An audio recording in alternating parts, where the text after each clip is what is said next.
Você sonhou com farinha. Você pode ter comprado farinha em sonho ou ter vendido. Se você sonhou que vendia farinha, então provavelmente na vida desperta alguém pedirá socorro para você. Financeiramente, com algum bem tangível, você terá que ajudar alguém. E se você sonhou que comprava farinha, então você pedirá favores para terceiros. Você precisará da ajuda de outras pessoas. Quando em sonho você compra farinha, você está sendo advertido para tempos difíceis que são enunciados por um sonho com farinha. Segundo a narrativa bíblica, na época que José, filho de Jacó, viveu e interpretou os sonhos do faraó, e o José e o faraó, eles estocaram farinha para 7 anos, em virtude da interpretação dos sonhos do faraó, que previa que haveriam 7 anos de muita fartura e excelentes colheitas, mas que, seguido a esses 7 anos, iriam 7 anos de penúria, de extrema miséria e seca. Então o faraó guardou, nomeou José, que havia decifrado o sonho dele, nomeou José, intendente de todo o Egito, e eles passaram a guardar o trigo. 1/5 de todo o trigo colhido durante 7 anos foi armazenado. E dessa forma o Egito tinha trigo para socorrer o mundo todo quando aqueles 7 anos de miséria previstos chegaram. Então o Egito estava vendendo farinha.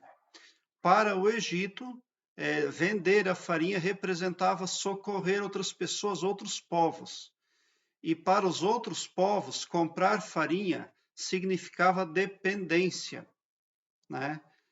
Representava pedir auxílio, pedir socorro, estar em carência, estar em necessidade, estar em despreparo, porque somente o Egito conseguiu fazer essa previsão aí em virtude do extraordinário dom de José de interpretar sonhos.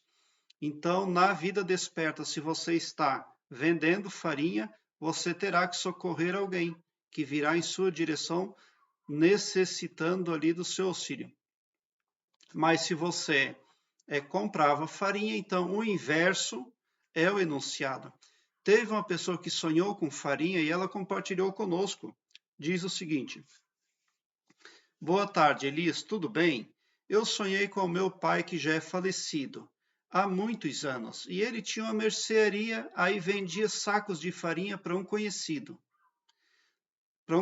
nosso. Eu levava os sacos de farinha para o rapaz e falava que era muita farinha. Ele não ia conseguir revender tudo, mas eu entregava o último saco. Ele já tinha vendido tudo, aí acordei. Obrigado, gratidão. Na verdade, aqui você está, na verdade, socorrendo uma pessoa, sim. O fato de o seu falecido pai figurar no seu sonho quer dizer que esse assunto, esse sonho é um enunciado de cunho financeiro. O patriarca da família representa a bênção financeira. Daí você está socorrendo uma pessoa, você vai utilizar das suas energias, das suas forças, né, para ajudar uma outra pessoa.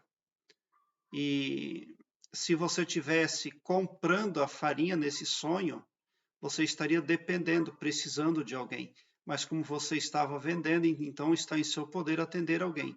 Esse é o enunciado aí que tem para este sonho.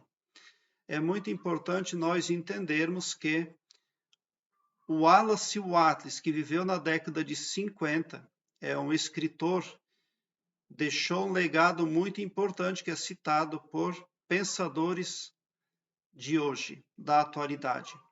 No livro A Ciência de Ficar Rico, o Wallace Wattles escreveu que, para ajudar as outras pessoas, o máximo que nós devemos fazer é andar direito, andar na disciplina, porque nós vamos prosperar agindo dessa forma.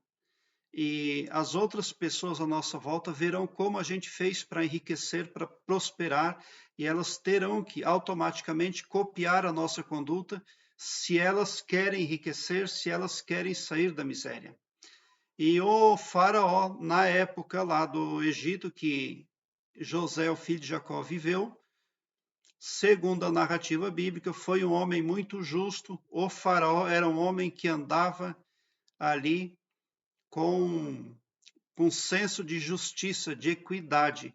Ele era um homem tão positivo e preocupado com equidade e justiça, que ele inclusive deu o cargo de intendente do faraó para o José. O faraó pensou que, se foi José que decifrou a mensagem dele, livrando ele dos tormentos noturnos, com que ele estava sonhando lá, as vacas magras, as espigas de milho, então ele achou por bem que ele seria justo se desse o maior cargo para José. E a religião de José era muito adversa à religião que o Egito cultivava naquela época. Então, para o faraó, foi um ato de bravura, foi um ato ali heróico, algo que foi além do imaginável. Porque como é que ele poderia explicar aquilo para o povo, que ele estava dando o segundo maior cargo do país para um escravo estrangeiro, e esse escravo estrangeiro ainda tinha uma religião que desaprovava em 100% os hábitos religiosos, as crenças espirituais dos egípcios. Então, o grande faraó era um homem à frente do seu tempo, né? E o exemplo que ele deixou nos deixa claro que quando nós agimos com equidade, com justiça, nós somos abençoados, independente de religião. Porque o grande faraó e o Egito foi abençoado naquela época. Tudo deu certo para o faraó. E, por conseguinte, todos os países da terra se beneficiaram comprando trigo ali do Egito. Prezado internauta, eu tenho aqui embaixo na descrição deste vídeo um link que leva você para uma página minha no Blogspot, onde eu tenho todas as minhas playlists organizadas em ordem alfabética, o que facilita a sua pesquisa, porque torna a sua busca ágil e prática. Você visualiza de imediato todos os assuntos que busca desvendar, acerca de sonhos, acerca de desenvolvimento interior e também da expansão da consciência. Aqui em cima, no card deste vídeo, eu tenho a playlist que eu vou deixar aqui, Sonhos com Trigo. Dê uma olhada, porque também pode vir a somar positivamente na busca pelo aumento do seu saber. Você se torna maior e melhor a cada vez que você compartilha. E se você compartilhar as suas experiências conosco aqui no YouTube, vai ser muito bom para todos nós. Prezado internauta, olha, muita gratidão mesmo por assistir aos meus vídeos. Obrigado por seu like, se inscreva no meu canal e ative o sininho para me seguir, porque quem me segue, segue o bem. E bote um sorriso doce no seu rosto, porque se você chegou ao meu canal é porque vocês são os sonhadores mais amados do cosmos, porque o meu trabalho eu faço sempre com muito amor. Muita gratidão mesmo por assistir aos meus vídeos.